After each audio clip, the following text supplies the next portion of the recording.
চলো বন্ধুরা, ঈদের একটা সুন্দর মিনি ব্লগ তোমাদের সাথে শেয়ার করি। জানি সন্ধ্যা হয়ে যাবে ভিডিওটা ছাড়তে ছাড়তে, তারপরেও না এত কাজ ছিল আজকে সারাদিন, আমি তোমাদের সাথে ভিডিও দিতে পারবো কি এটাই জানতাম না। তারপরেও ভাবলাম, আমার অনেক প্রাণের আপন বান্ধবী বোনেরা আছো যারা আমার ঈদের ব্লগ দেখার জন্য অধীর আগ্রহের সাথে আছো, আর অনেক কমেন্ট করছো দিদি তোমার ঈদের ব্লগটা শেয়ার করো। ভাবলাম চলো সন্ধ্যার টাইমে একটু ফাঁকা থাকে, এই টাইমটাই সুন্দরভাবে তোমাদের সঙ্গে ছোট্ট একটা ঈদের মিনি ব্লগ শেয়ার করি। সকাল সকাল আমি স্নান সেরে রান্না করেছি, আর অনেক কিছুই রান্না করেছি। আমার বড় ব্লগ কাল আসবে, যখন তোমরা সব কিছু দেখতে পারবে। তারপরে এখন সুন্দরভাবে একটু রেডি হয়ে নিচ্ছি। হাজব্যান্ড বারবার করে দেখছিল। জানি না কার হাজব্যান্ড কেমন, আমার হাজব্যান্ড সাজগোজ করাতে অনেক পছন্দ করে।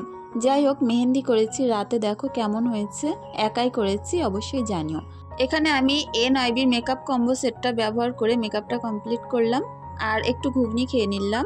রান্না বান্নাটা লাস্টে দেখাবো তোমাদের। তো চলো, এই যে রেডি হয়ে নিলাম আমার ঈদের জামা পরে। এখন কোথায় ঘুরতে যাওয়া যায় বলো তো? প্রথমে যাব আমার বান্ধবীর বাড়িতে, ওখান থেকে ওকে নিয়ে আমরা একসঙ্গে সবাই ঘুরতে বার হব। আজ বানিয়েছিলাম ঘুগনি, লাচ্চা, তারপরে জর্দা সেমাই, এইগুলোই আর কি। আমার মিনি ব্লগটি কেমন লেগেছে অবশ্যই কিন্তু জানিও। বড় ব্লগ আসছে খুব